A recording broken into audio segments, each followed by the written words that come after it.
Olá, estudantes, tudo bem com vocês? Espero que sim. Estamos aqui para mais uma aula de língua portuguesa pelo Educa Recife. Vocês já sabem, esta aula ela será reprisada no horário da tarde e vocês têm a opção de assistir pela TV Nova no canal 22.3. Podem assistir também pelo YouTube. E aí, as opções são de vocês, né? Vocês podem usar o celular, o notebook ou pela TV, aí bem confortável, né? Tanto na casa como na escola. Vocês têm todas essas opções. Eu sou a professora Mauricéia, trabalho com língua portuguesa e geografia para os quarto anos e acelera. E a nossa aula de hoje é do componente de língua portuguesa e é um tema que a gente já trabalhou aqui. É um tema bem legal, é um tema divertido e com certeza vocês irão gostar muito. Vamos lá? Vamos ver? Olha só! Eu trouxe para vocês aí uma imagem bem interessante, não é? Mostrando que a aula de hoje ela vai ser meio assustadora. Vocês já viram esse rapazinho aí correndo desse fantasma? E a gente vê aqui na próxima tela que aparece aí a palavra assombração. Assombração. Então, isso é um spoiler, já é uma dica para a nossa aula de hoje. A nossa aula de hoje é sobre...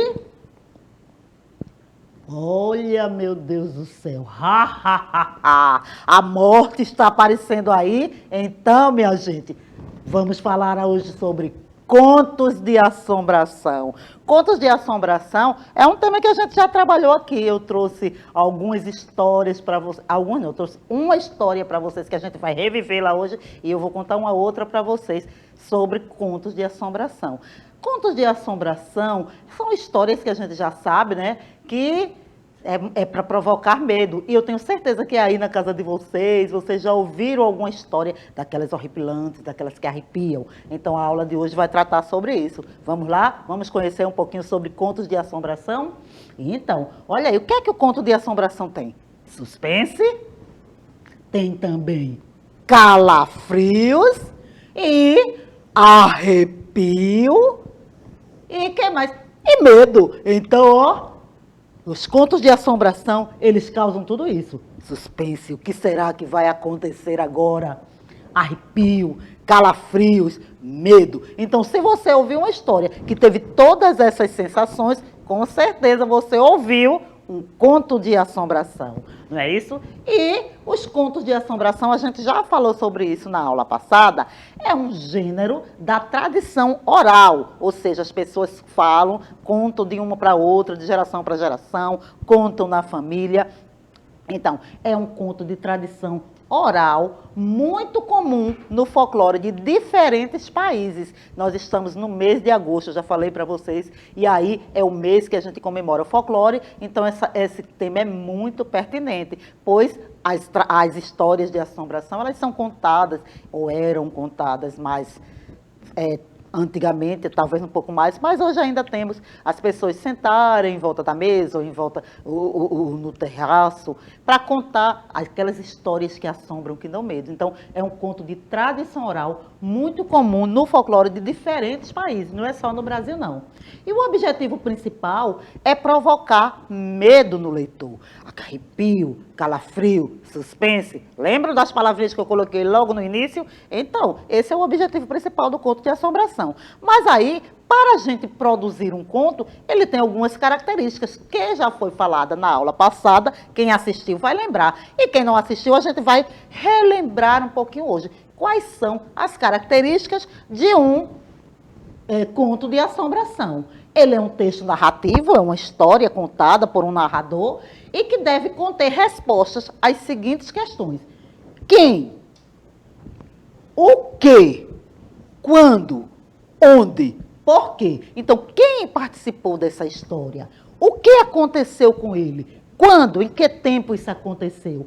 Onde foi? E por quê? Por que que essa história se desenrolou? Então, o conto narrativo, ele vai responder durante a sequência, durante o seu desenrolar, ele vai responder essas perguntas para o leitor. O leitor vai compreender, vai acompanhar o personagem e vai entender todas essas perguntinhas aí que deve conter lá no texto de assombração. Então, quando eu estou lendo um conto, eu vou encontrar essas respostas. E quando eu vou produzir um conto de assombração, eu devo pensar em escrever respondendo a essas questões, para que o leitor possa compreender melhor o desenrolar da história. Então, vamos continuar aqui? Quais são as características? Geralmente iniciam com expressões como certa noite, em um local tenebroso, e alguma coisa assim que vai fazer com que você comece a pensar, e o que será que vai acontecer nessa história? É uma coisa que você pode, claro, começar com outra expressão, mas geralmente os contos de assombração trazem expressões desse tipo, expressões similares a essa, que vai fazer levar você para aquele mundo de suspense que é o objetivo do conto, não é?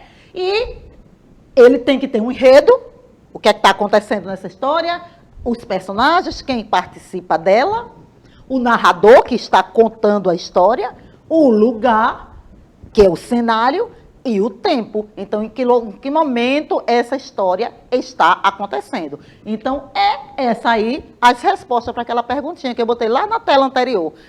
Quando você coloca esses elementos num conto de assombração, ou um conto qualquer, narrativo, ele vai estar respondendo aquelas questões, não é? Então, vamos ver.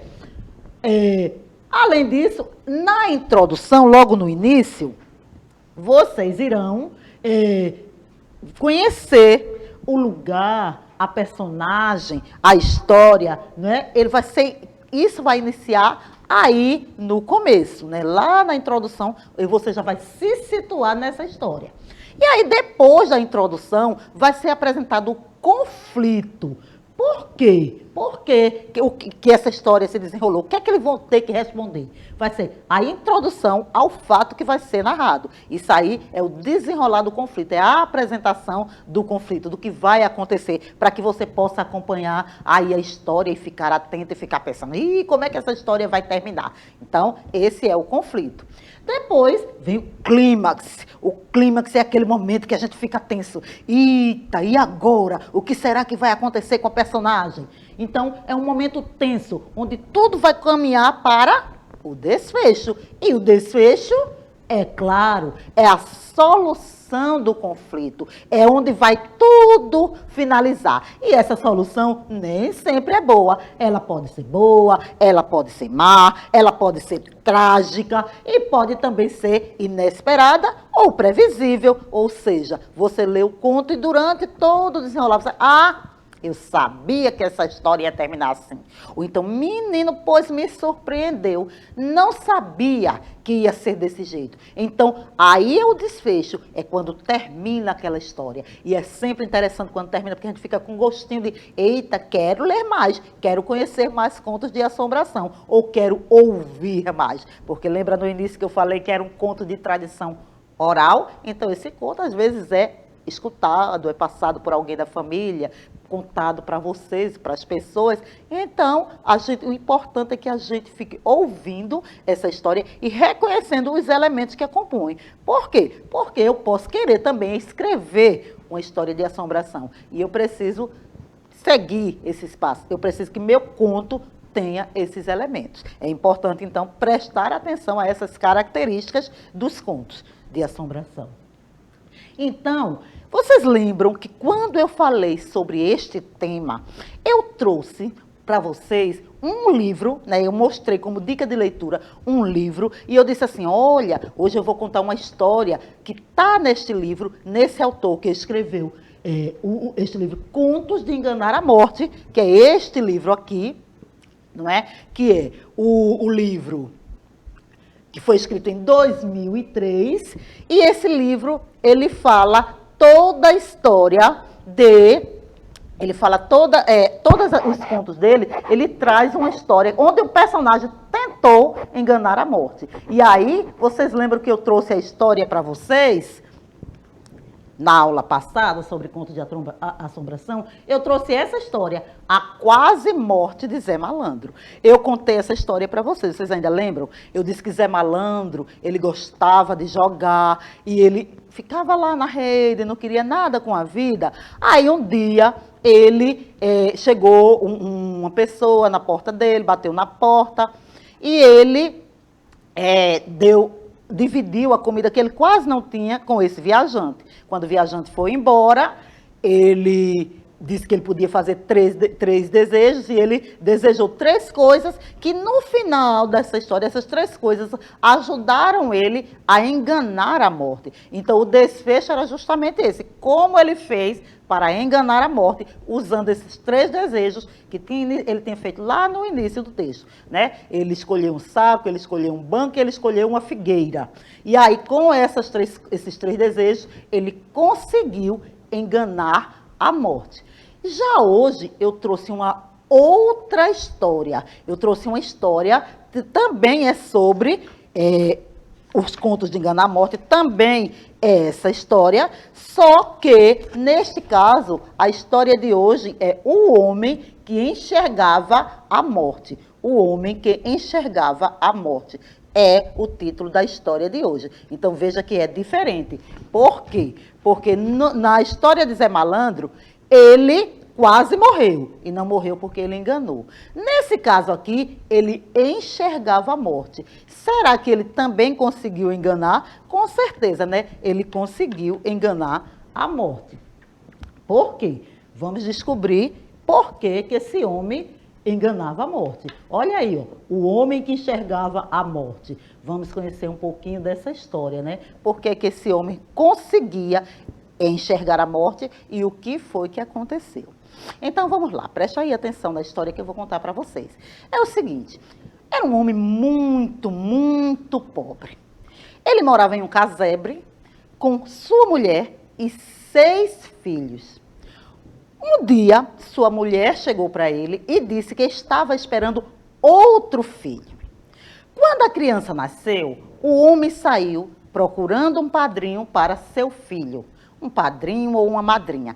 Ele sabia que não ia ser fácil, porque ninguém queria ser padrinho de uma pessoa tão pobre quanto ele. Mas ele precisava que alguém fosse o padrinho ou a madrinha do seu filho. E aí foi procurar.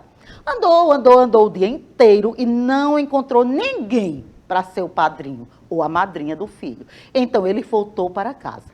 Quando ia voltando no caminho, deu uma ventania. E ele ficou assustado quando, de repente, apareceu uma figura toda encurvada, com uma capa preta e uma bengala de osso. A pessoa disse para ele: sou a morte e quero ser a madrinha do seu filho. O homem não pensou 2 vezes, disse: aceito. Aceito porque você é justa, você é honesta e você nunca enganou ninguém. Todo mundo sabe, quando lhe vê, qual é o seu propósito. Você nunca procurou enganar ninguém e também não faz diferença entre rico e pobre. Quando é a hora, você leva qualquer um, independente se tem dinheiro, se não tem dinheiro. Então, eu lhe aceito para ser a madrinha do meu 7º filho. Olha, no dia do batizado foi uma festa, muita alegria, muita comida, muita dança, muita música. E ao final da festa, a morte chegou para o homem e disse: eu gostei muito do convite que você fez. Ninguém nunca me tratou com tanta gentileza quanto você. E por isso, eu vou lhe ajudar. Eu vou lhe tornar uma pessoa rica e famosa para que você possa cuidar muito bem do meu afilhado. Você vai ser um médico. O homem estranhou e disse: como eu posso ser um médico se eu não entendo nada de medicina? Ela disse: preste atenção, a partir de hoje você vai colocar uma placa na porta de sua casa com o nome médico, doutor fulano. E o que você vai fazer é o seguinte: toda vez que alguém lhe chamar para uma consulta, você vai observar a pessoa.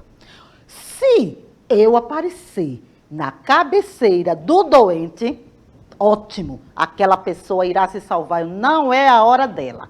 Agora, se você chegar e me encontrar aos pés da cama, essa pessoa estará desenganada. Não adianta, ela é a hora dela, ela vai embora. E assim foi feito. O homem colocou a placa na porta da casa dele e começou a consultar. E como ele não errava uma, ficou muito famoso, todo mundo procurava ele. E como as pessoas eram muito generosas quando conseguiam se recuperar, passaram a pagar muito bem pela sua consulta. E então ele enricou. Mas o tempo passou e o tempo não espera por ninguém. E um dia, quando o sétimo filho já estava adulto, não é? O médico continuava lá fazendo as suas consultas. Um belo dia, ele foi chamado para fazer uma consulta. Quando chegou, a paciente era uma menina jovem, bonita, e ele ficou com muita pena dela. Como aquela menina estava com aquela doença tão grave? Entrou no quarto e qual foi a sua surpresa? Quem vocês acham que ele encontrou lá?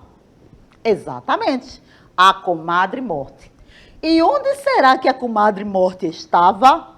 Eita, gente, ela estava aos pés da cama.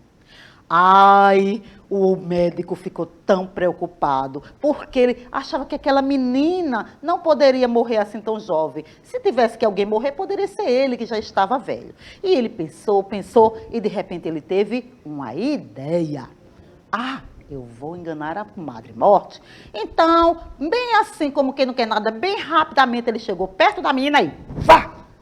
Trocou a posição da cama. Então, a Morte que estava antes aos pés da cama, passou a ficar na cabeceira. E se estava na cabeceira, a menina não morreu. A Morte ficou furiosa e foi embora, com muita raiva do compadre.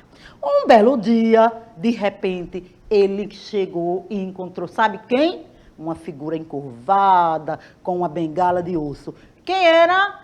A comadre Morte. E aí ela disse, compadre, vem lhe buscar. Sua hora chegou. Mas, comadre, eu tenho tanta coisa para fazer na vida. Olha, compadre, o seu filho já está grande, meu afilhado já pode sobreviver sozinho, você não precisa mais cuidar dele, então a sua hora chegou. Comadre, por favor, não faça isso, não faça isso. Compadre, sua hora chegou. Vamos comigo, vamos fazer uma visita, quero lhe mostrar um lugar. E levou o compadre para uma sala cheia de velas. Tinha velas grandes, velas pequenas, velas maiores, e ela disse, cada vela dessa é uma vida de uma pessoa. Então, quando a vela está grande, é porque essa pessoa vai viver muito tempo. Quando a vela está pequena, é que essa pessoa já está chegando ao final dela. E olha, compadre, olha a sua vela é aquela. O compadre olhou e disse, meu Deus, que velinha tão pequena. E a vida dele estava chegando ao fim. E aí ele ficou pensando, pensando, e disse, tá certo. Voltaram para casa e o compadre disse, olha, comadre Morte, eu gostaria de lhe fazer um pedido antes de morrer. E ela disse, ok, tudo bem, qual é o pedido? Eu gostaria de fazer uma reza, uma oração. Será que a senhora me concede? Tudo bem, compadre, pode rezar. Só que tem um porém. A senhora só pode me matar quando eu terminar de rezar. Tá certo, compadre? Comece aí a sua reza. Então, o compadre começou. Rezando, rezando, rezando, rezando. E a Morte esperando, já estava cansada, já estava aperreada. Aí disse, vamos, compadre, o senhor ainda não terminou? O compadre deu uma risada e disse, comadre, eu pretendo rezar ainda por muito tempo. E continuou, né, a reza dela, e lá, a reza dele, e lá. E a comadre foi embora mais uma vez, furiosa. Quando foi um belo dia, a comadre procurou várias maneiras de matar o compadre e não conseguiu. Belo dia, ela ia ao médico, né, para mais uma consulta. Quando ele chegou, no caminho, ele encontrou um corpo caído. Aí ele, meu Deus, como é que é triste a pessoa morrer assim, jogado na estrada? Vou enterrar. Aí resolveu enterrar e antes de enterrar, ele resolveu fazer uma reza para encomendar a alma do defunto, daquele morimbudo. O que é que ele fez? Começou a rezar e quando ele disse amém e tirou o chapéu, o defunto deu uma risada e sas! O pobre homem morreu. Lá naquela sala, uma velhinha apagou-se. Quem vocês acham que era o defunto que ele encontrou na estrada? Eu tenho certeza que vocês já imaginam. E então, olha aí, essa é a história do homem que enxergava a morte, né? Ele que trouxe para a história, que fez esse acordo. E aí eu pergunto, de acordo com a história, qual foi o presente que a morte deu ao pai do seu afilhado? Ela lhe deu o dom de adivinhar, de enxergar a morte. Não é? Então, nesse conto, Ricardo Azevedo apresenta esse personagem que tenta enganar a morte para continuar vivendo por mais tempo. E como foi que o homem conseguiu enganá-la? Vocês lembram? Eu contei aqui na história. Ele conseguiu enganá-la porque pediu para fazer uma última oração e pediu também para a morte jurar que só o mataria quando ele terminasse. E vocês lembram o que ele fez, né, gente? A morte jurou e ele começou a rezar, depois deu uma gargalhada e disse que pretendia rezar por muito tempo. Então, qual era o conflito do conto? O conflito do conto é que a morte queria cumprir a presença dela, né? Porque ela tinha uma missão. A missão dela é levar as pessoas quando chega o final de seus tempos. E o compadre estava lá com uma velhinha bem pequena. E como será que a morte solucionou esse problema, já que o compadre tinha sido muito esperto e tinha querido enganá-la, né? Ela queria levar o homem de qualquer jeito.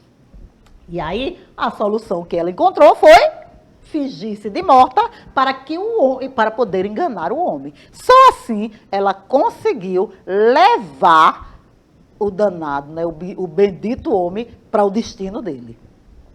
Então, o homem que enxergava a morte. Quem foi mais esperto neste conto? Foi o homem ou foi a morte? O que é que vocês acham? Com certeza foi a morte, gente. A morte foi mais esperta. Ela conseguiu no final o que queria, que era levar o homem aos fins da vida, né? Matou o homem. Fez de tudo, mas conseguiu. Então, esse foi a nossa aula de hoje, o conto de assombração. Vocês gostaram? Vamos para a nossa revisão? Eita lá, olha aí.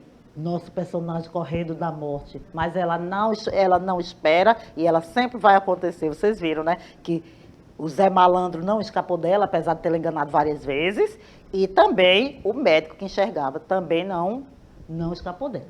Então, o que é um conto de assombração? É um texto narrativo, tem por objetivo causar medo no leitor. Muitos surgem das tradições orais. Histórias contadas de geração em geração e fazem parte do imaginário popular, né? As pessoas conhecem as histórias, imaginam aquelas histórias de assombração, de cemitério, de alma penada e saem contando. Então, isso aí é muito comum para as pessoas, principalmente as pessoas mais velhas que gostavam muito de contar essas histórias. E os jovens também gostam de ouvir e de ler. É um texto narrativo que deve conter respostas às questões: quem, o que, quando, onde e por quê. Lembra, já falei sobre isso. É preciso que a gente compreenda a história. E para isso, essas perguntas, elas precisam estar respondidas no texto. Por quê? Um texto narrativo, ele tem que ter o enredo, tem que ter os personagens, o narrador, o lugar, que é o cenário, e o tempo. Então, esse aí é que vai fazer com que esse conto tenha essa característica de assombrar, de arrepiar, de colocar medo no leitor. O objetivo principal do conto de assombração. Não é verdade? E aí, vocês compreenderam direitinho a aula de hoje? Vocês gostaram? Acharam legal? Gostaram da história do homem que enxergava a morte? Apesar de tudo, ele não foi tão esperto assim. A morte foi mais esperta do que ele. A morte conseguiu fazer levá-lo, que era a missão dela no final. Apesar dela ser muito grata, porque ele tratou ela com gentileza e quis que ela fosse a madrinha do seu 7º filho. Então, veja bem, com base nisso, vamos agora para os nossos exercícios, nosso desafio, né? Vocês sabem que eu sempre trago um desafiozinho para a gente fazer no final da aula. E a de hoje diz o seguinte: com base na história, o homem que enxergava a morte, coloque V ou F para as sentenças abaixo. Então, de acordo com a história que eu contei, vocês aí vão usar a memória, vão relembrar, vocês vão ver se é verdadeiro a frase ou se é falsa. A primeira diz o seguinte: o homem recebe um presente da morte. Ele recebeu? É verdadeiro ou é falso? O homem convida a morte para ser madrinha do seu 8º filho. O homem consegue enganar a morte para sempre. A morte transforma o homem em um advogado famoso. Ali está escrito sem um advogado, mas não é sem. É em um advogado famoso. A morte transforma o homem em um advogado famoso.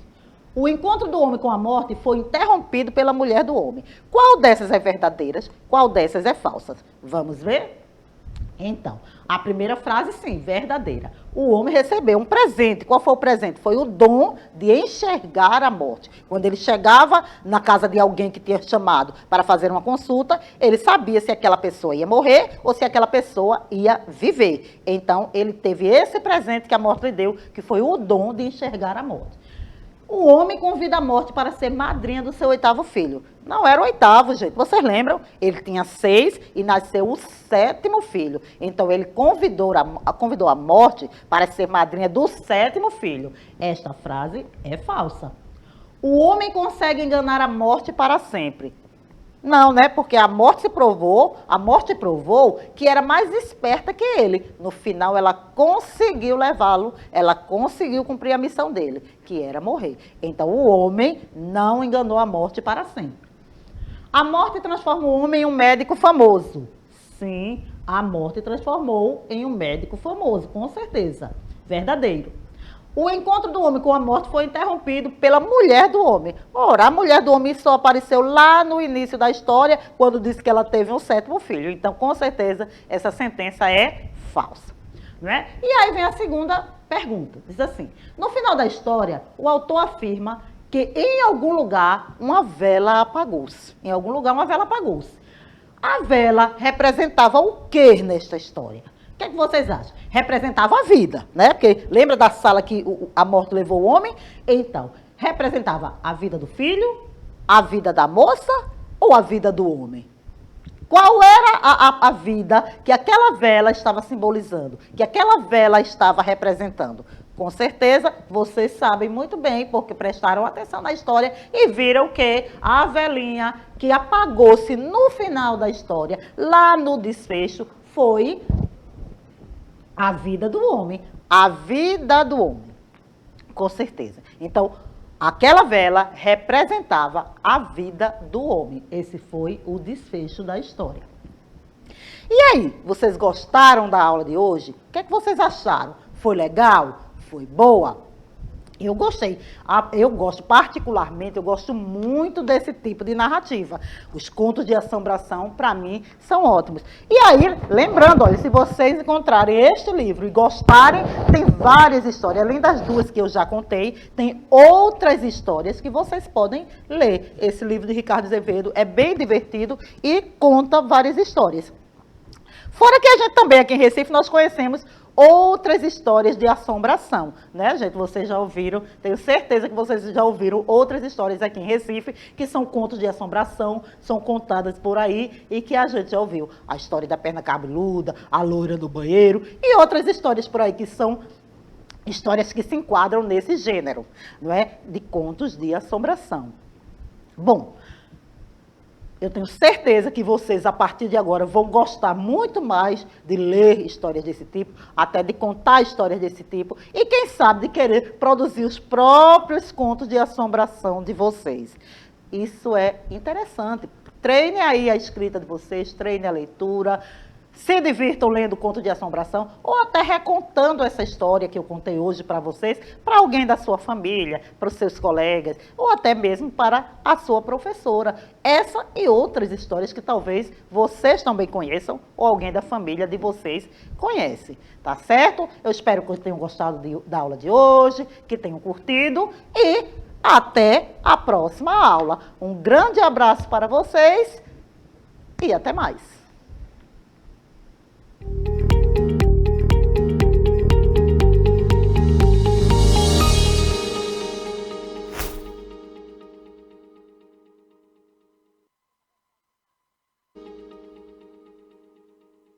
Olá, tudo bem com vocês? Estou aqui novamente para falar do Educa Recife, o programa de ensino híbrido da Prefeitura do Recife. Mas desta vez eu venho conversar com vocês sobre os dias e horários de exibição das aulas dos anos finais do ensino fundamental. Então presta atenção que eu vou explicar tudo bem direitinho. Na TV Nova serão exibidas as aulas do 6º ao 9º ano.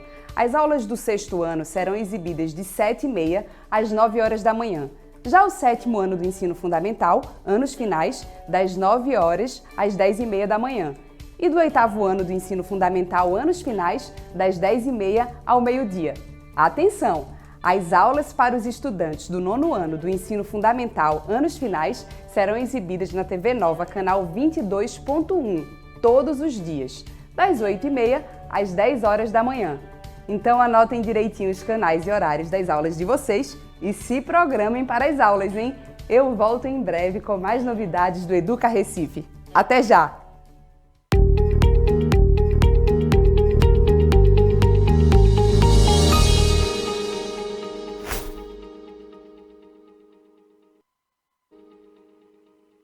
Olá, tudo bem com vocês? Estou aqui novamente para falar do Educa Recife, o programa de ensino híbrido da Prefeitura do Recife.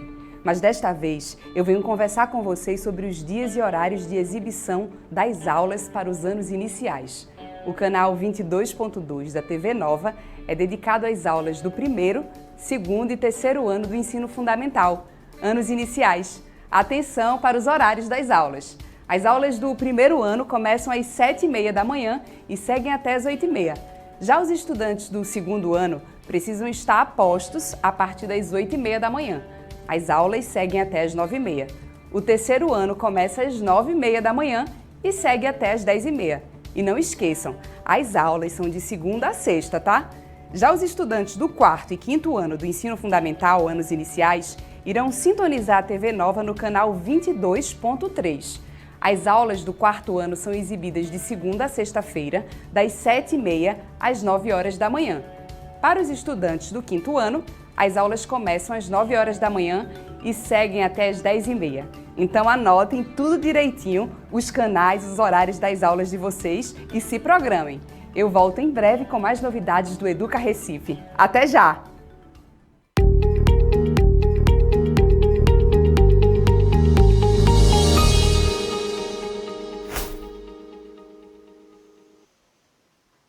Bom dia, pessoal! Como vocês estão hoje? Tudo tranquilo? Pois é, olha só a minha fantasia. Olha como eu tô bonita hoje, tá vendo? Tudo isso para a gente falar sobre o maracatu, o ritmo do maracatu, né? Essa aqui é uma homenagem a um dos tipos de maracatu que existem aqui na nossa cidade, no nosso espaço, aqui em Recife. Pois é. Então, daqui a pouquinho eu vou falar para vocês o porquê desse adereço aqui, o porquê dessa vestimenta tão linda, cheia de lantejoulas, cheia de brilho, cheia de cores. Pois é. Então, vamos começar nossa aula, a professora Sandra Duarte, né, aqui com vocês. E vamos começar então falando sobre o maracatu, o ritmo do maracatu. Então, vamos lá. Certo, então como eu falei, ó, o maracatu. Então, nós temos aqui um exemplo, né, do maracatu. Esse aí é o maracatu nação ou de baque virado, certo? Então, vamos seguindo agora, falando um pouquinho mais sobre esse maracatu. Ok, vamos lá. Certo, então vamos lá.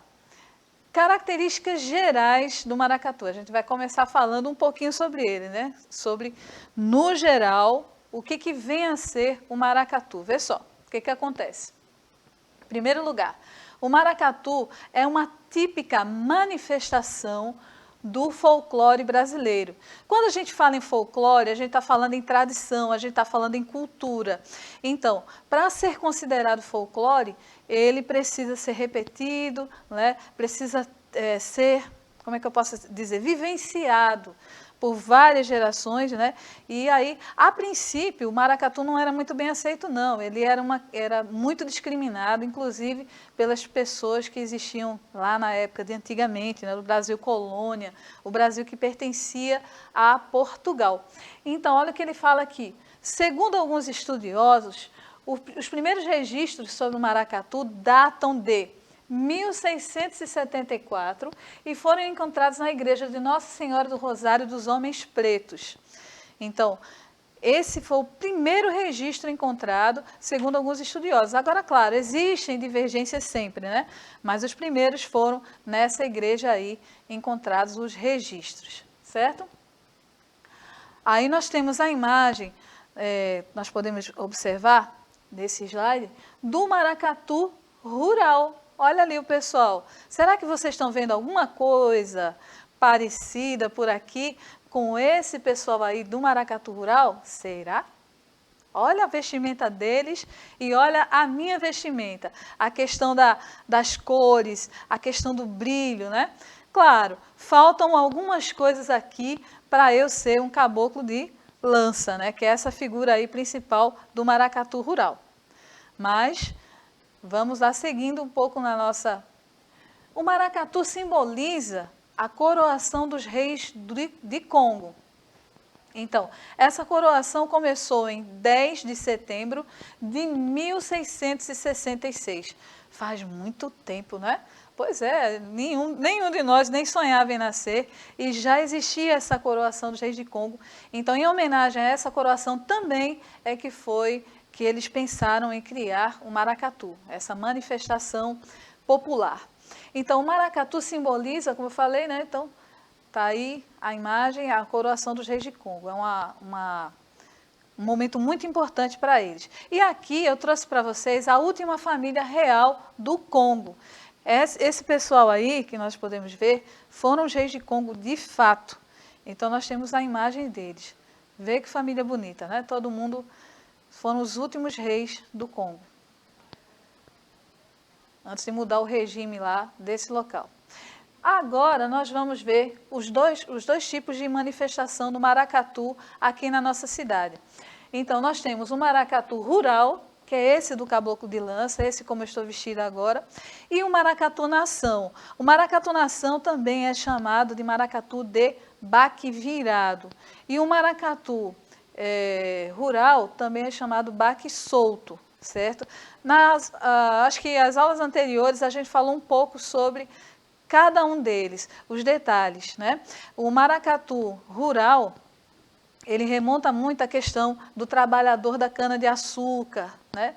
Então, eles tomam, para serem abençoados pelas suas entidades, pelos seus deuses, eles tomam uma substância, né, chamada azougue, uma bebida, e nessa bebida eles se preparam para ter energia mesmo e enfrentar o nosso carnaval, né? E animarem o nosso carnaval. Então, nós temos agora alguns personagens que fazem parte do maracatu rural. Vamos ver quais são eles. O primeiro é o caboclo de lança, é a figura principal. Ele usa essa grande cabeleira colorida, né? Também ele usa a lança. Cada caboclo geralmente confecciona a sua própria lança, certo? Antes ela era usada mais como um instrumento de defesa. Hoje ela é mesmo lúdica, uma coisa de brincadeira mesmo. Então as pessoas usam para se divertir e fazer o movimento, né, no momento do maracatu. Nós também temos como personagens do maracatu rural a Catirina, o Mateus, a Catita. Também nós temos os reis e as rainhas, a Reiamá, que é um índio. De fato, é uma pessoa caracterizada como os índios, né? Até parece com figuras do caboclinho, o arreiamá, é bem interessante. E tem a Dama do Passo, certo? Também no maracatu, é uma figura do maracatu rural também, né? Como a gente falou. Nós também temos, como manifestação nossa, o maracatu nação, que é o chamado maracatu de baque virado. Então, quem faz parte desse maracatu nação? Os principais personagens são o rei, a rainha, a Dama do Passo também, Calunga. A Dama do Passo é aquela pessoa que carrega a calunga, então ela faz o movimento da calunga, certo? Nós também temos as iabás, que são as baianas, os batuqueiros, a porta-bandeira, ou também chamada de porta-estandarte. Então, esses são personagens principais do nosso maracatu nação, certo? Uma coisa interessante sobre o maracatu que cabe a gente ressaltar nesse momento é a questão da religiosidade. Tudo que se refere ao maracatu, seja ele rural ou nação, tem ligação íntima com a questão da religiosidade. Então, não se pensa maracatu sem se pensar em religião, em adoração aos deuses, certo? Então, estamos aí falando maracatu elefante. Eu fiz questão de frisar que o maracatu elefante é o maracatu mais antigo que se tem registro, né, na história aqui da nossa cidade. Ele tem algumas particularidades, certo? Esse maracatu elefante. Características únicas, olha. Primeiro, ele tem 3 calungas. Esse é um maracatu que tem 3 calungas. E a sua primeira líder foi uma matriarca, diferente dos outros maracatus nação. A primeira matriarca do maracatu nação, ela se chamava Dona Santa. Então, vê que legal. Foi um maracatu que mexeu, de certa forma, com a questão da estrutura, né? O pensar o maracatu, que foi o maracatu elefante. Ele é chamado dessa forma, você diz assim, por que elefante? Porque ele é uma homenagem a um dos deuses, né, que faz parte dos cultos africanos. Então, quando eles vieram para cá, eles trouxeram a sua história, a sua cultura, que enriqueceu muito mais o nosso país, né, em nossa cidade em especial, trazendo essa beleza que é o maracatu aí.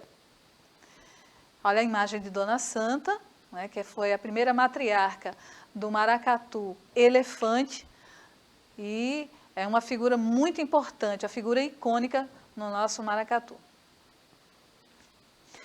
A dança no maracatu é uma parte bem interessante essa, e cada personagem ele tem um movimento diferenciado nessa festividade do maracatu. Olha só, todas as apresentações seguem um ritual organizado desde as melodias compostas pelos instrumentos até o momento em que os dançarinos executam a dança. Além disso, a dança se manifesta através de um enredo composto por diversos personagens, certo? Então, como a gente falou aqui, olha o caboclo de lança ali, já na folia do carnaval, né? Interessante também sobre o maracatu rural é que não somente existem apresentações dele nesse folguedo do carnaval, não. Eles também apresentam em outras ocasiões. A figura do caboclo de lança, ele é geralmente, né, representado por um trabalhador mesmo do campo, alguém que trabalha com a cana-de-açúcar e vive lá. Então, tem toda essa questão envolvida aí. Olha o que ele fala agora, sobre os batuqueiros. É quem nesse momento vai transmitir o ritmo dessa festa do maracatu. Sem os batuqueiros, desculpem, o maracatu não existiria, porque eles determinam o ritmo, a velocidade, a harmonia nessa festa. Olha só o que fala. A orquestra é composta por instrumentos de percussão. São as caixas, os ganzás, gonguês, taróis e tambores. E instrumentos de sopro, como trombones e cornetas. As coreografias misturam giros e pulos sobre um ritmo frenético que remete às congadas, que é um tipo de festa popular brasileira. Eles sempre começam com um ritmo compassado. Então, aos pouquinhos, né, ele vai devagarinho e de repente ele vai aumentando até chegar no ritmo máximo, acelerado. O som do baque no maracatu anuncia de longe a chegada do maracatu, antes, inclusive, do som das cornetas, que anunciam a chegada da nação. Então, o que acontece? Hoje eu trouxe um convidado especial, uma pessoa que conhece da festividade do maracatu e, assim, está sempre disponível para nos ajudar. Pois é, o professor Givanilson está aqui no nosso estúdio também. Como eu falei, nosso convidado especial está aqui para participar desse momento com a gente. Prazer estar com você, viu, Givanilson? Eita, olá, gente, tudo certinho, né? É um prazer para mim poder estar aqui falando um pouquinho do maracatu, conhecendo mais um pouquinho dessa história e vamos conhecer os instrumentos, né? Sim, eu estou vendo, tem muita coisa linda aí, né? Exatamente. Então, nós temos aqui um instrumento aí falando-se dos batuqueiros, né? Então a gente tem aí a grande quantidade de alfaias, né? Que são os tambores, né? Então são as alfaias que vão fazer a marcação lá do maracatu, e tem também as evoluções, as viradas. Então a gente tem a alfaia, que a gente geralmente toca, né? Colocando aqui. A gente tem essa parte aqui que vai segurar a alfaia, a gente chama de talabarte, e aí segura aqui, e aqui a gente vai produzir o som, né? Geralmente são vários baques, cada grupo vai apresentar aí a variedade. Mas Existe uma diferenciação de um maracatu para outro em relação ao baque ou não? Existem algumas diferenças, mas tem a base, né? A base que se repete em todos, e aí cada um vai criando as suas variações. Que Então, por legal. exemplo, se eu vou tocar aqui a base do maracatu, então nós vamos, por exemplo, fazer um som que seria justamente assim.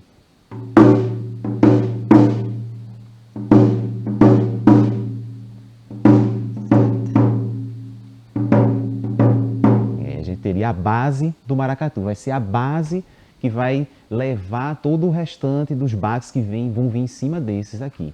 Então, essa é a alfaia do A maracatu. alfaia, ela pode ser confeccionada em casa ou sempre você compra assim já pronto? Bom, E você esse customiza? instrumento, existem pessoas que produzem, né, que fabricam a alfaia. A gente consegue comprar em lojas também de instrumentos musicais. Há a possibilidade de construir também de maneira mais artesanal, né?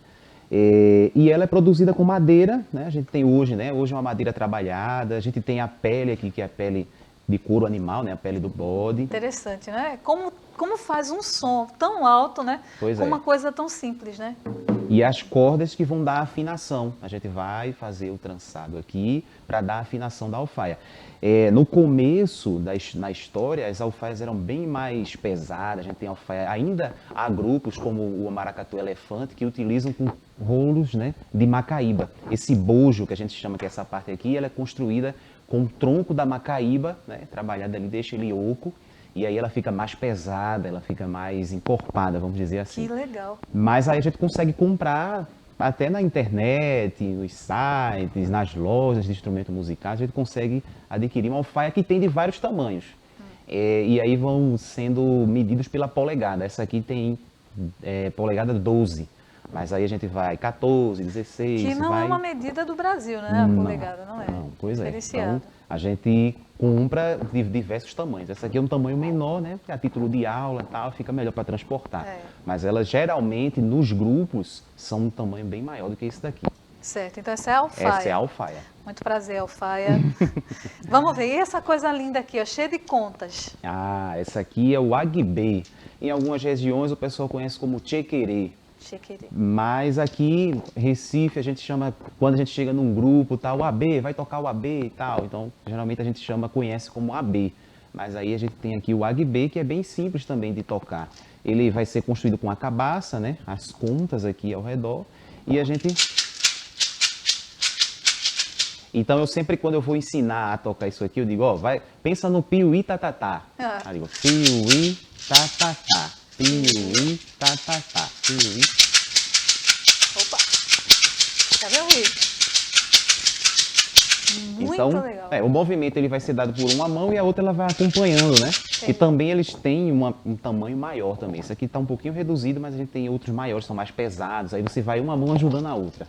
Então, o tamanho do AB, ele depende da cabaça, o tamanho Depende da da cabaça. cabaça, isso. Não existe uma limitação para o tamanho dessa cabaça? Não, tem diversos tamanhos diferentes. Até porque a cabaça, né, a gente não tem como... É algo Da da natureza, a gente não tem como medir, vamos dizer assim. Entendi. Então a gente vai depender do tamanho realmente da cabaça. Aí tem esse menorzinho, tem outro maior, tem menores do que esse também ainda. Então depende da cabaça. Então, AB, alfaia. E agora esse aí? Aqui nós temos a caixa. Caixa. Essa caixa, que também a gente conhece como tarol, né? Tem muitos... Esse nome eu já ouvi. Pronto, Tarol, tarol. conhecido, né? Exatamente. Muito bom. Então aqui nós temos a caixa. Então essa caixa aqui, né, que é responsável por conduzir, vamos dizer assim, né? Porque aí a gente tem um som que vai harmonizar todo o processo. Então a gente vai...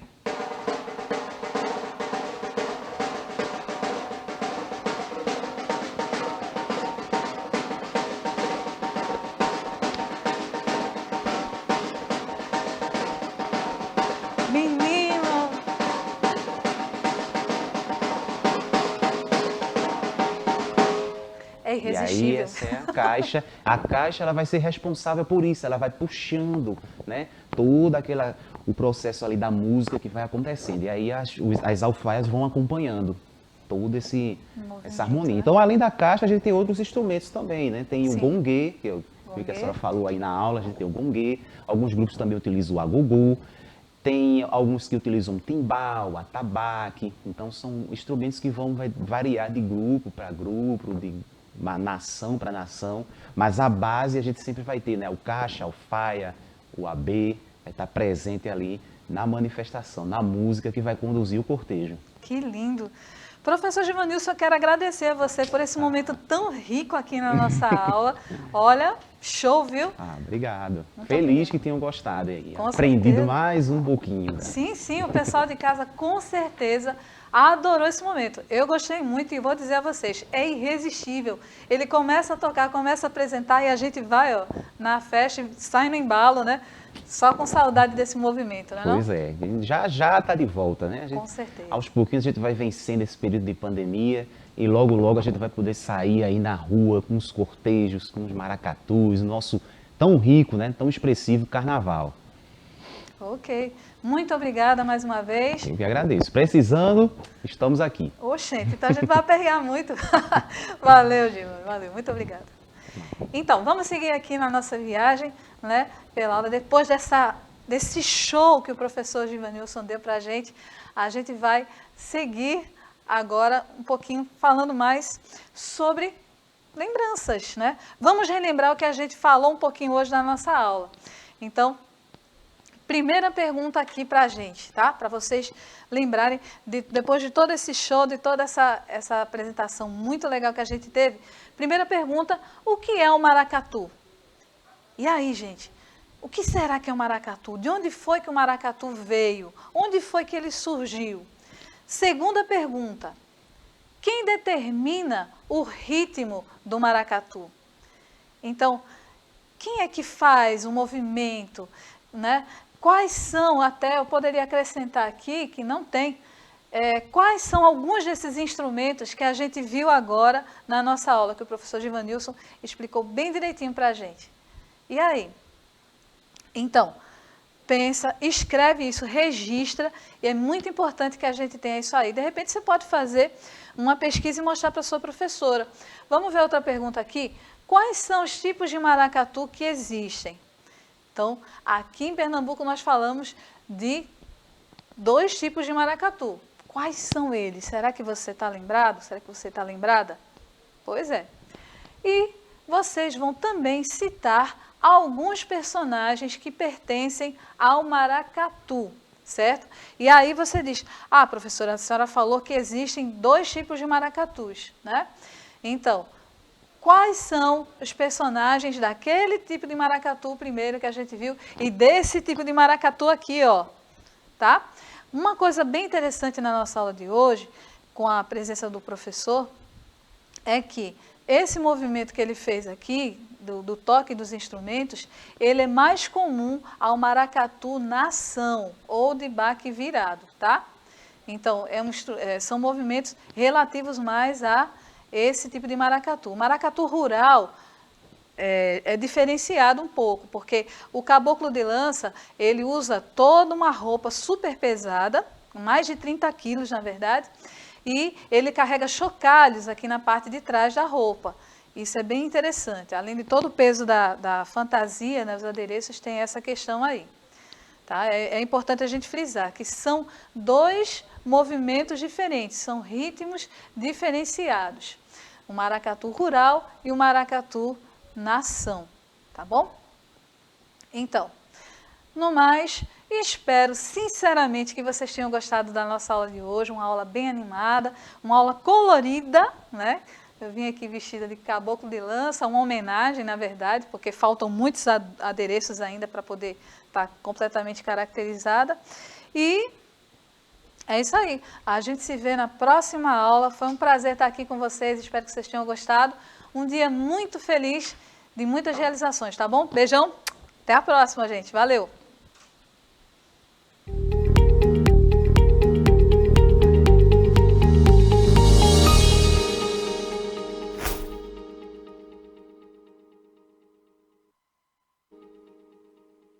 Olá, tudo bem com vocês? Estou aqui novamente para falar do Educa Recife, o programa de ensino híbrido da Prefeitura do Recife.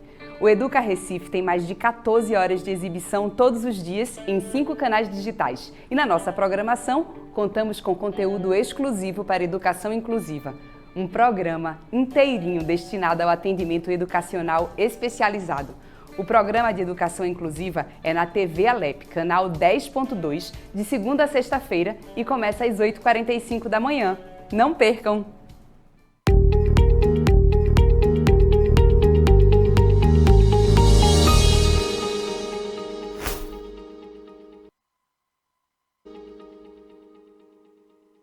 Olá, tudo bem com vocês? Estou aqui novamente para falar do Educa Recife, o programa de ensino híbrido da Prefeitura do Recife. Mas desta vez eu venho conversar com vocês sobre os dias e horários de exibição das aulas da educação infantil. O Educa Recife tem mais de 14 horas de aulas, exibidas todos os dias, em 5 canais digitais. Já sabem os horários de vocês? Então presta atenção que eu vou explicar tudo bem direitinho. O programa de educação infantil é exibido de segunda a sexta-feira, sempre às 8 horas da manhã, na TV Alep, no canal 10.2. Neste programa, as crianças têm acesso a um conteúdo educativo, lúdico e muito divertido. Também tem o Momento do Bebê, onde as famílias das crianças de 0 a 3 anos contam com orientações e dicas de especialistas. Então anotem os canais, os horários das aulas de vocês e se programem. Eu volto em breve com mais novidades do Educa Recife. Até já!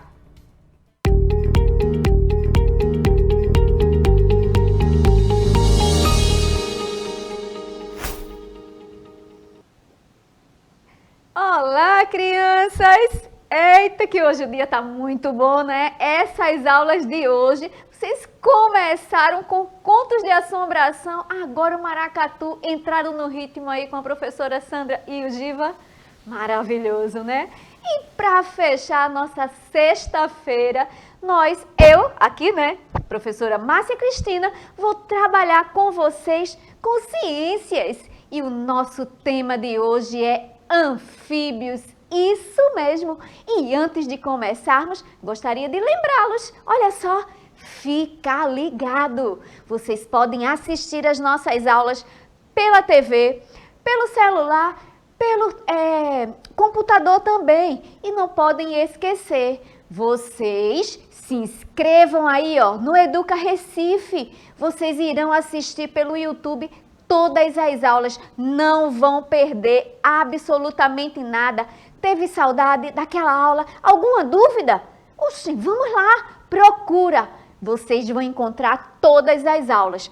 E vamos começar hoje, não é isso? Olha só, o nosso assunto de hoje, eu comecei a dizer que era anfíbios, mas antes vamos lembrar um pouquinho da aula anterior que vimos em ciências. Vocês lembram? O que foi que nós trabalhamos na última aula? Lembraram? Isso! Vamos ver? Confere aí comigo. Nós trabalhamos com os répteis. Eita! E vimos que os répteis, eles conquistaram o ambiente terrestre. Foi? Correto? Pois é, hoje nós vamos ver os anfíbios, que os répteis, é como se os répteis se adaptassem melhor, porque os anfíbios, eles são conhecidos por ter duas vidas, né? Assim, não seriam 2 vidas, mas 2 formas de vida. E os répteis, eles já estavam ali adaptados à vida terrestre. Vimos que ele tem a pele grossa, porque eles vão estar mais expostos ao sol, à quentura. Então, a pele deveria vir mais grossa para protegê-los. Vimos que eles têm 4 membros. E hoje vamos comparar algumas dessas características que vimos dos répteis com os anfíbios, que é o nosso tema de hoje, a nossa aula de hoje. Então, depois de termos relembrado a aula sobre os répteis, nós vamos observar aqui o nosso tema, que são os anfíbios. E os anfíbios, eles são conhecidos por ter 2 vidas, isso mesmo. Tudo bem que todos, não acontecem com todos, mas uma característica de forma geral é que eles possuem duas vidas. Duas vidas? Como é que é isso, professora? Será que ele morre e vive de novo? Nada disso, viu, gente? Duas vidas, porque ele vive uma parte da vida na água, ou seja, a vida aquática, e tem a vida terrestre, isso mesmo. Por isso que eles são conhecidos, uma boa parte, como duas vidas, os anfíbios com duas vidas, tá certo? E vamos entender todo esse processo que é uma metamorfose. Isso mesmo, eles sofrem uma metamorfose. Mas até chegar lá, iremos ver aqui as características dele. E antes, eu quero fazer uma pergunta para vocês, que eu tenho certeza que vocês já lembram dela. Olha só, você acha correto colocar sal para espantar o sapo? E aí, pessoal, em aula passada eu já fiz essa pergunta e agora eu tenho certeza que vocês já sabem a resposta. Será que é legal? Tem gente que quando olha o sapo ali, pega o sal e vai jogar para que o sapo vá para longe, porque tem medo, se assusta, né? E aí, você acha correto? E sim ou não? Você aí já sabe a resposta, não sabe? Vamos conferir se vocês lembraram. Olha só. E aí, gente? Não é correto, olha só. Proibido, olha ali o xizinho vermelho, proibindo de nós pegarmos o sal e jogarmos no sapo. Por quê? No réptil. Por quê? Porque nós vamos ver que os anfíbios, os sapos, as rãs, as pererecas, elas respiram também pela pele. Puxa vida, se elas respiram pela pele, será que é legal pegarmos o sal e colocar em cima do lugar que ela respira? De jeito nenhum, não é? Então, gente, não podemos fazer isso. Se você estivesse respirando e alguém viesse com um punhado de sal e colocasse na sua boca e no seu nariz, ia ser agradável? De jeito nenhum. Então, com eles também, vamos respeitar a forma de vida desses animais. E, continuando, vamos ver algumas características deles. Olha só. Começando pela pele, que eu acabei de citar para vocês. Aqui eu trouxe um exemplo de uma rã, isso mesmo. E olha só, a pele é lisa e altamente vascular. Eu disse para vocês que não podemos colocar sal nesses anfíbios porque eles respiram pela pele, existe uma circulação aí. E se eles estiverem com essa pele coberta de sal, vai prejudicar essa respiração dele. Produz um muco. Esse muco faz com que essa pele fique hidratada, isso mesmo. É por isso que vocês veem a maioria desses anfíbios mais próximos de lugares que contém a água, porque a pele dele é bem sensível, diferente dos répteis. Vocês lembram que a pele do réptil era grossa? Dos anfíbios é fininha, então é sensível. Por isso que eles precisam estar em ambientes que ajudem a essa pele ficar mais hidratada, tá certo? E ela também produz esse muco também para hidratar. Ela serve para respiração, que vocês já sabem, e ela precisa estar sempre úmida, por isso eles procuram lugares próximos onde tem água, né? Um lago, então eles estão ali sempre por perto para hidratar essa pele. Né? Interessante. Então, todos os animais eles vão se adaptando ao meio onde vivem. Vimos os répteis se adaptando com a qualidade da pele dele, né, mais grossa, e agora os anfíbios procurando forma de sobrevivência, porque a pele dele já é bem mais fina, correto? Então, vamos seguindo agora. A próxima característica é a respiração. Eu trouxe aqui uma foto para vocês que representando o girino. Isso mesmo. Eu não falei da metamorfose. O girino é a primeira vida, a vida aquática. Bem, se o girino está ali numa vida aquática, então eles precisam respirar. E será que eles vão respirar pelo pulmão igual a nós? De jeito nenhum. Eles vão respirar pelas brânquias. A respiração dele é branquial. Quem é que respira? Qual é o outro animal que respira por brânquias? Os peixes. Isso! Então é como se eles fossem peixes nessa vida aquática. Eles não podem respirar por pulmão. Se você colocar a cabeça embaixo d'água e for respirar, o que vai acontecer? Você vai se engasgar, né? Porque você não tem brânquia. Nós não temos brânquias. E esses anfíbios, eles não têm ainda os pulmões e eles respiram por brânquias. Interessante, né? Igual aos peixes. Vamos seguindo. Agora nós vamos ver aqui a respiração pulmonar e cutânea. Quando eles saem dessa fase, quando eles passam de girino para serem o réptil terrestre, a parte terrestre, aí eles não vão ter mais essas brânquias e eles vão respirar pelos pulmões e também pela pele, que é a respiração cutânea. Então, os répteis, eles conseguem isso.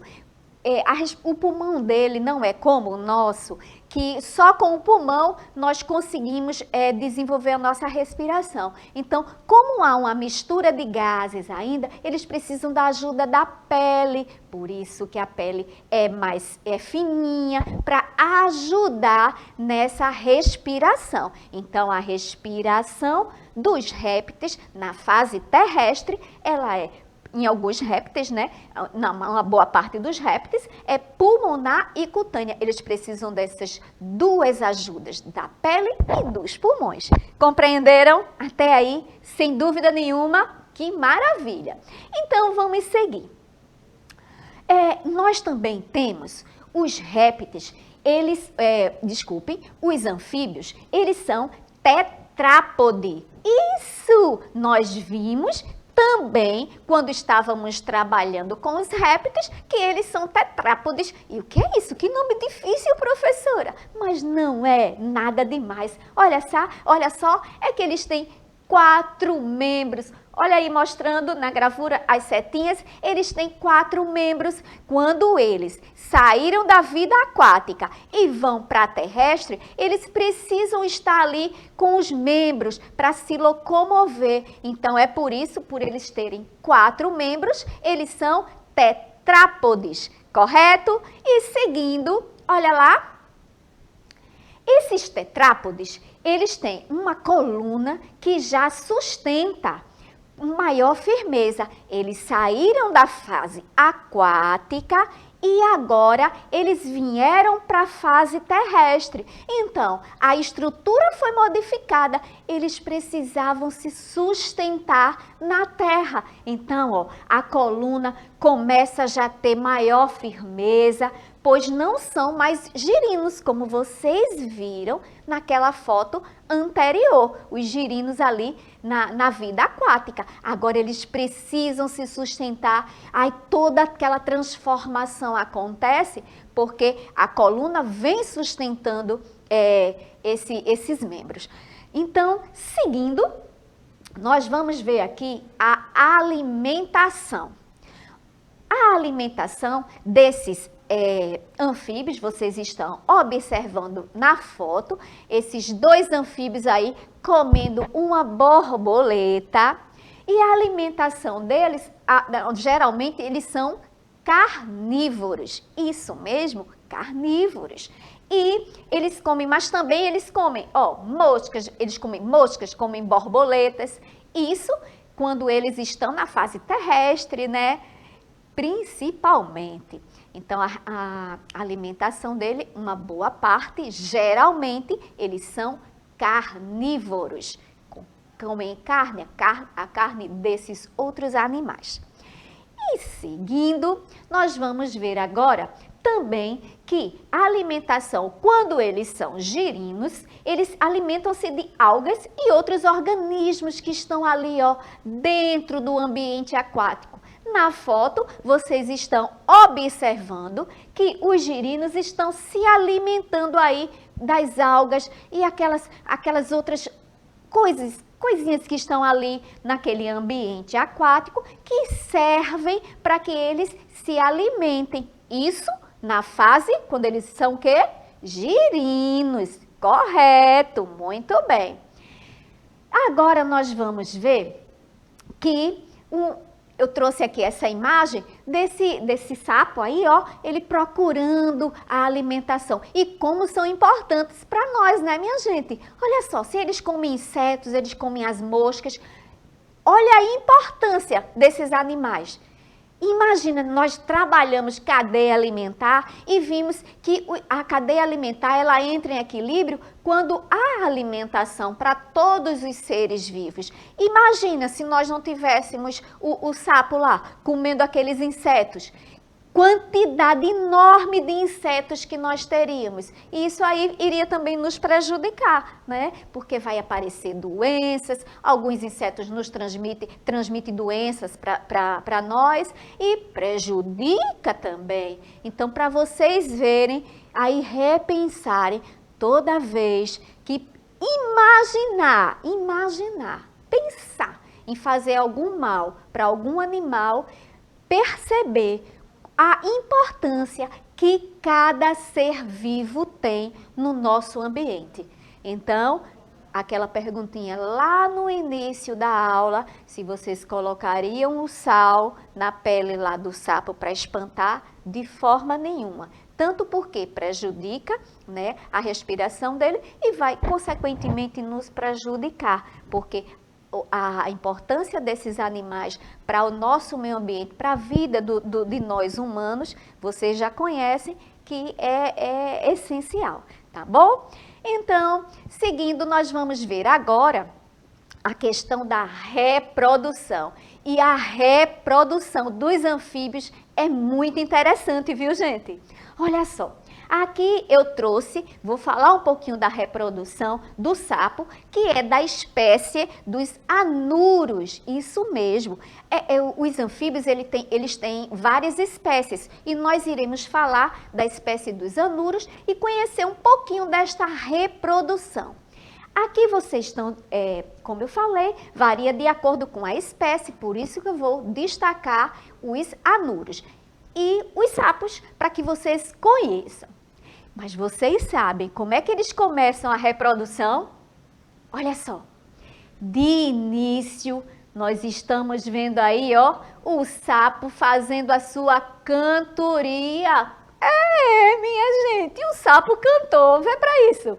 Eles vão atrair as fêmeas pela cantoria. Eles têm os cantos e as fêmeas vão começar a se encantar, né?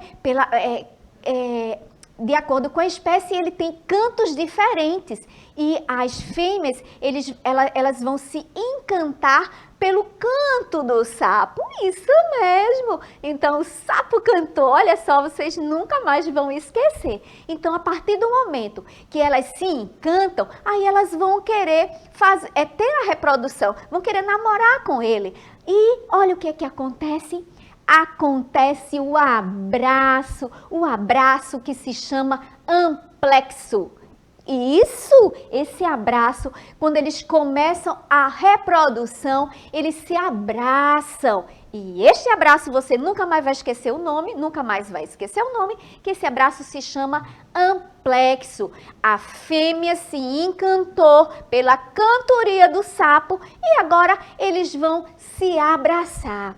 E a partir do momento que eles se abraçam, vai acontecer a união das células reprodutoras e essas células vão se transformar em embrião, isso mesmo. E esse embrião vai sair dali, daquela capinha, daquele ovinho. E comparando, vocês lembram que quando eu estava falando dos répteis, os ovos dos répteis, ele tem a casca de proteção? Aqui, ó, já a dos girinos, já não tem aquela casca igual a dos répteis, Por isso que os sapos estão ali, ó, procurando um lugar que tem água para fazer essa reprodução. E esses embriões, eles vão ser transformados em girinos. Isso! Olha só! E os girinos vivem onde, em que vocês já aprenderam?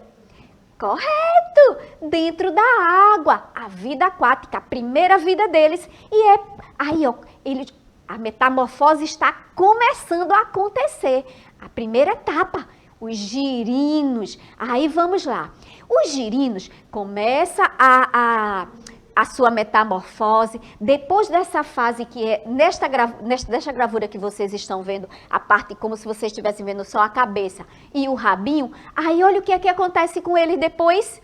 Aparece os membros posteriores, os membros da frente. Isso! Olha acontecendo a metamorfose aí, gente. Os girinos já começaram a possuir os membros posteriores. Muito legal, né? Olha só, e depois desses membros posteriores que vocês estão vendo aí na tela, que são os membros da parte da frente, aí, ó, vem os membros anteriores. Olha a transformação. Olha a imagem que vocês estão vendo aí. O girino está se transformando no sapo. Olha lá, a imagem vocês já estão vendo, ó, quase o sapinho totalmente formado. Os membros posteriores, os membros anteriores já estão ali, são tetrápodes, lembram? Aí já tá os membros todinhos. Aí, finalmente, aconteceu a metamorfose. O girino se transformou no sapo. Olha que coisa maravilhosa, gente. É lindo, não é? Olha como a natureza é perfeita. Muito interessante isso. Bem, e agora vocês estão vendo aí os anfíbios anuros, que é o sapo cururu. E esses anfíbios anuros, eles não dão grandes saltos, porque os membros deles não são, eles têm a pele enrugada, eles não dão grandes saltos, porque os membros deles não são tão grandes, tá certo? Eles têm a pele enrugada, eles também possuem glândulas de veneno bem desenvolvidas. Se vocês observarem ali na tela, está mostrando as glândulas desse sapo. E o sapo, essas glândulas, eles as usam para proteção. Vocês sabem que na cadeia alimentar sempre tem um animal procurando se alimentar de outro ser vivo. Então, logicamente, a defesa dele são essas glândulas de veneno. Porque se por um acaso tiver um predador que for devorá-lo, então essa glândula de veneno vai soltar esse veneno para que ou mate o outro animal, ou então ele se afaste, porque também ela tem odor. Certo? Então, é a proteção. O sapinho está lá, quietinho no lugar dele, mas se alguém for, se um predador for pegá-lo, ele precisa como é que eu posso dizer? Se defender. Então, a defesa dele são essas glândulas. Continuando, que nós estamos vendo os anuros, no próximo...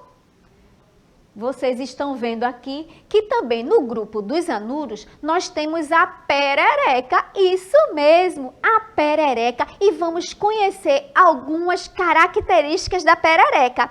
Olha só, essa perereca diferente dos sapos, né? Elas são mais adaptadas à vida arborícola, isso mesmo, elas vivem em árvores, elas gostam de estar lá, ó, trepadas nas árvores, em cima das árvores, e a perereca é conhecida por isso. E os membros dela, logicamente, são maiores do que a do sapo cururu. Os membros são bastante desenvolvidos, permitindo elas darem grandes saltos. Por isso que a gente vê as pererecas pulando, às vezes quando a gente está distraído, pula em cima da gente. os membros dela bem maiores. A gente não vai ver isso de um sapo, porque o pulinho do sapo cururu é bem menor. Já da perereca, ela consegue dar grandes saltos. Olha só, tem perereca que consegue dar salto de até 2 metros de altura. É grande, né, gente? E aí, nós temos a presença de discos adesivos permitindo essas escaladas. Elas têm como se fosse uma aderência nos membros aqui, como se fossem as unhas dela, né? E esses adesivos faz com que elas grudem, né? Elas consigam grudar nesses ambientes que eles estão aí segurando. Bem interessante isso, né? Dessa forma, por isso que elas gostam de estar assim em cima de árvores, porque esses discos já ajudam a segurança, né? Ela ficar lá presinha. Bem interessante, né, pessoal? E agora, nós vamos ver a rã, isso mesmo. Nesse grupo dos anuros, nós já vimos o sapo cururu, vimos a perereca e agora vamos ver a rã. Olha só a rã, gente. A rã, olha as características da rã.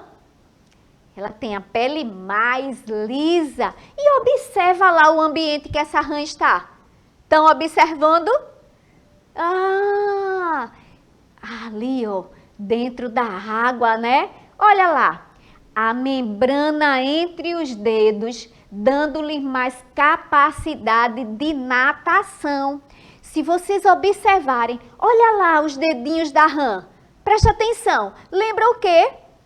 Não parece aquele pé de pato que a gente coloca para nadar? Pois é, isso aí, elas possuem uma membrana entre os dedos, por isso que elas gostam ali, ó, de nadar, diferente dos outros dois que nós vimos, cada um com a sua característica, né? A perereca com aqueles adesivos, a rã já com esses membros, essa membrana entre os dedos que ajudam ela aí, ó, a nadar. Que coisa maravilhosa! A natureza é perfeita, não é?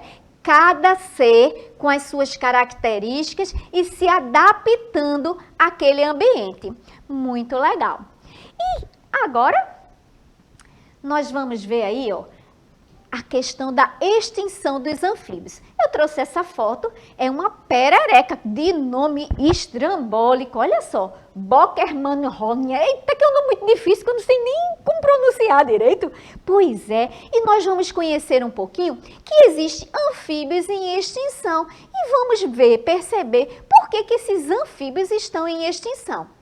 Olha bem, aqui vocês estão observando que esses anfíbios eles podem estar em extinção porque são animais muito sensíveis. Desde o início da aula, eu estou informando para vocês que a pele é lisa, que eles precisam estar perto de lugares que hidratem essa pele. Então, eles são animais bem sensíveis, diferentes dos répteis que nós vimos na aula passada.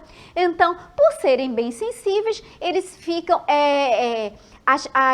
As diferenças ambientais, as coisas que estão acontecendo no ambiente afetam, prejudicam a vida dele. Outra coisa, a questão da alteração no ambiente aquático, no solo e no ar. Vocês sabem que eles vivem nesses ambientes e a partir do momento que esses ambientes eles são prejudicados, então esses animais, esses anfíbios, eles vão sentir. Por isso que é tão importante cuidarmos do ambiente, não poluirmos o ambiente, lembrarmos que em todo o ambiente, nos ecossistemas, existem vida e nós precisamos cuidar do meio ambiente para preservar essas vidas. Um outro dado, eles têm o quê? A perda do habitat natural. Né? Às vezes por construções, cortam ali o ambiente dele, entram na natureza, ou lagos às vezes são extintos. Então tudo isso vai acabar o ambiente desses anfíbios e eles vão desaparecendo. Uma outra coisa é o comércio ilegal desses animais, de animais silvestres. Isso mesmo. E sabiam que tem gente que gosta muito de comer rã? Pois é, as rãs são comercializadas. E se forem comercializadas de forma sem controle, claro que esses animais eles vão começar a desaparecer, né? Fica aí a dica para quem nunca experimentou a comer, né, esse alimento, mas é muito utilizado em alguns restaurantes e as pessoas apreciam muito o sabor, né? E deixa a dica aí, quem sabe, se você ainda não comeu, para experimentar.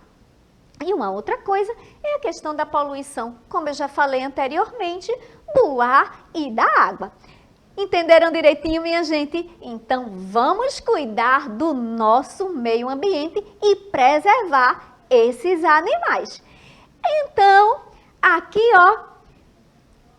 vamos para um teste com vocês. Depois de falarmos demais sobre os anfíbios, eu quero saber de vocês. Olha a perguntinha que está na tela.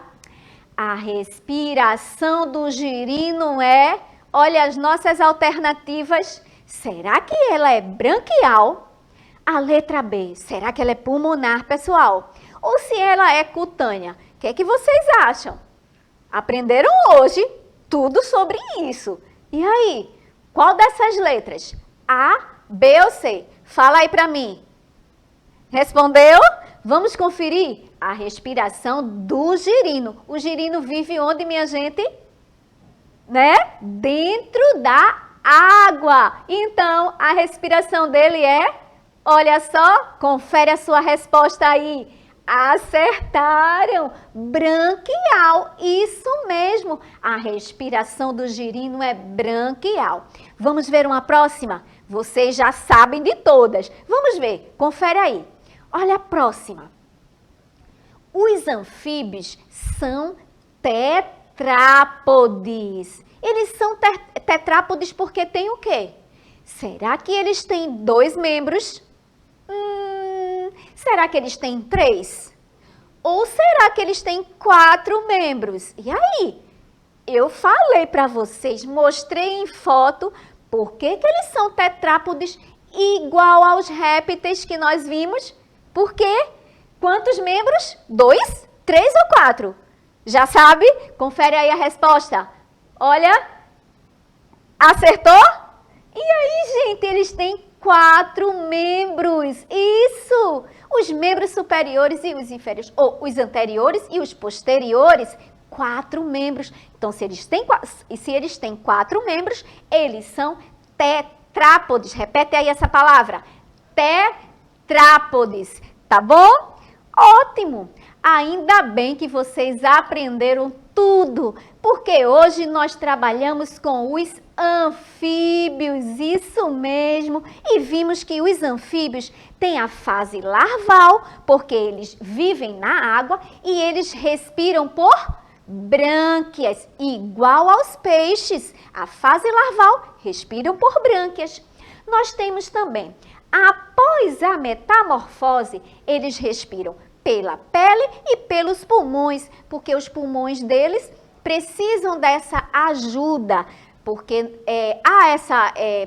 na respiração há essa troca de gases, mas ainda não está muito, o oxigênio não foi totalmente limpo, então eles precisam da ajuda da pele, por isso a importância da pele nos anfíbios.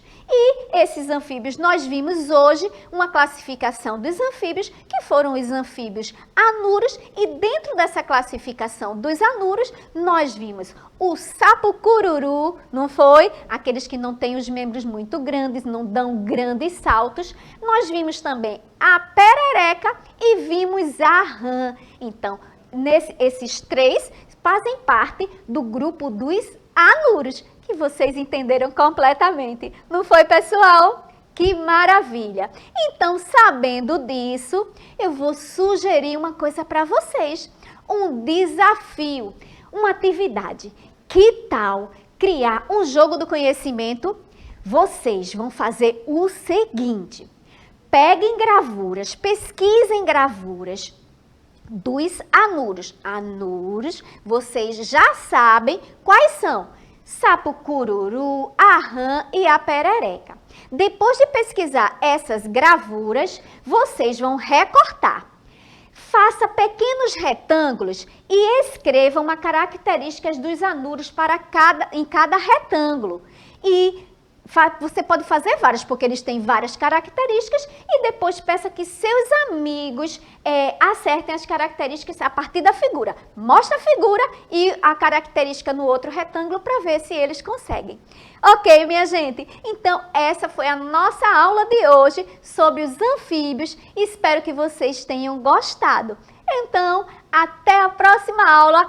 Um cheiro grande no coração de vocês. Bye, bye!